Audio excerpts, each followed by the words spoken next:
လက်ရှိ MMA လောကမှာတော့ဂျော်ရှူအာဘန်နဲ့ပန်တိုဂျာတို့ရဲ့ဒုတိယကျော်ပြန်လည်ဆုံတွေ့မဲ့ပွဲကတကယ်ကိုအရှင်အဟုန်ပြင်းပြင်းနဲ့ရေပန်းစားနေပါတယ်အားလုံးပဲမင်္ဂလာပါဘာမီစ်ဖိုက်ကနေပြန်လည်ကြိုဆိုလိုက်ပါတယ်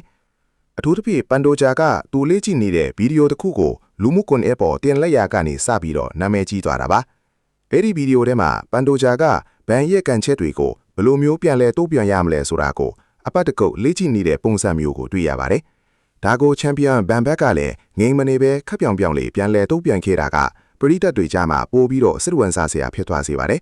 ဘန်ကသူနောက်ဆုံးတော့ငါ့ကိုဘယ်လိုရှုံးရမလဲဆိုတာသိသွားပြီးထင်တယ်ဆိုတဲ့ပုံစံမျိုးနဲ့ပြန်လောင်လိုက်တာပါ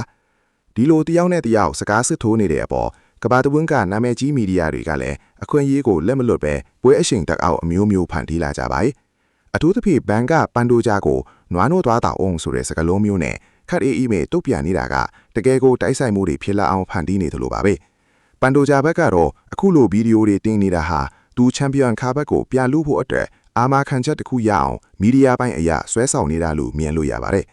နောက်ပိုင်းအင်တာဗျူးတွေမှာလည်းသူကဘန်ကိုဘယ်လိုမျိုးအနိုင်ယူပြမလဲဆိုတာကိုတောက်လျှောက်ပြောဆိုလာမှတေချာနေပြီအဲ့ဒီအခါကျမှလည်းဘန်ဘက်ကလည်းအမှန်အကန်ပြန်တုတ်ပြန်ရင်သူတို့နှစ်ယောက်ရဲ့မကြေးပွဲကပိုပြီးတော့တေချာလာမှဖြစ်ပါတယ်အရင်တုန်းကဆိုရင်ဘန်ကကန်ကောင်းလို့နိုင်သွားပါလို့ပြောကြတဲ့သူတွေရှိခဲ့ပြီမဲ့အခုတော့အခြေအနေတွေကတခြားစီဖြစ်သွားပါပြီ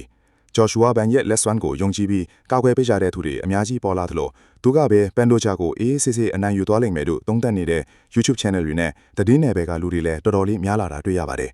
ဒါကဘန်အတော်တော်သူ့ရဲ့အရှင်ဝါကိုထပ်ပြီးမြင့်တင်လိုက်သလိုပါပဲနောက်ထပ်စိတ်ဝင်စားဖို့ကောင်းမယ့်အချက်ကတော့သူတို့ရဲ့ထိုးချေးကိစ္စပါပဲပြီးခဲ့တဲ့ပွဲတုန်းကဘန်ကဒေါ်လာ9သိန်းကျော်လောက်ရရှိခဲ့တယ်လို့သိရပါတယ်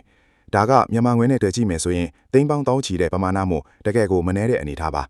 ပုံမှန်အားဖြင့် flyweight တန်းက fighter တွေဟာလူစိတ်ဝင်စားမှုနည်းတာကြောင့်ထိုးချေးထိမရတတ်ကြပါဘူးဒါပေမဲ့ဘန်ရဲ့ခေတ်မှာတော့အဲ့ဒီအယူအဆကိုသူကပြောင်းလဲဖြစ်လိုက်နိုင်ပါတယ်ပရိသတ်တွေအကုန်လုံး lightweight တန်းကိုပြန်ပြီးစိတ်ဝင်စားလာအောင်သူကစွမ်းဆောင်နိုင်ခဲ့လို့ပါသူတို့နှစ်ယောက်ရဲ့ပွဲကအရှင်တက်လာလေးနှစ်ယောက်လုံးအတွက်ထိုးချေးတွေကပို့ပြီးတော့တက်လာလေးဖြစ်မှာပါအဖွဲ့အစည်းဘက်ကကြည့်မယ်ဆိုရင်လည်းပွဲကအပြည့်မှာဆွဲဆောင်မှုရှိလေးပရိသတ်တွေစိတ်ဝင်စားမှုတက်လာပြီးပိုက်ဆံပိုရလေးမို့ဖိုက်တာတွေကိုလည်းပို့ပြီးပေးနိုင်လာတာပါပန်တိုဂျာအခုလိုမျိုးဗီဒီယိုတွေတင်နေတာကလည်းသူကိုယ်သူမီလီယံဒါတယောက်ဖြစ်ဖို့အတွက်လမ်းစားဖောက်နေတာလို့တောင်ပြောလို့ရပါတယ်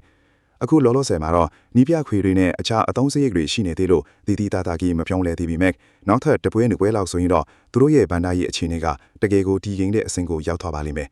အခုတင်ဆက်ပေးသွားတဲ့အကြောင်းအရာတွေကိုအားလုံးပဲသဘောကျလိမ့်မယ်လို့မျှော်လင့်ပါတယ်ကျွန်တော်တို့ရဲ့ channel ကိုလည်း subscribe လုပ်ထားပေးကြပါအောင်ခင်ဗျာအားလုံးကိုကျေးဇူးတင်ပါတယ်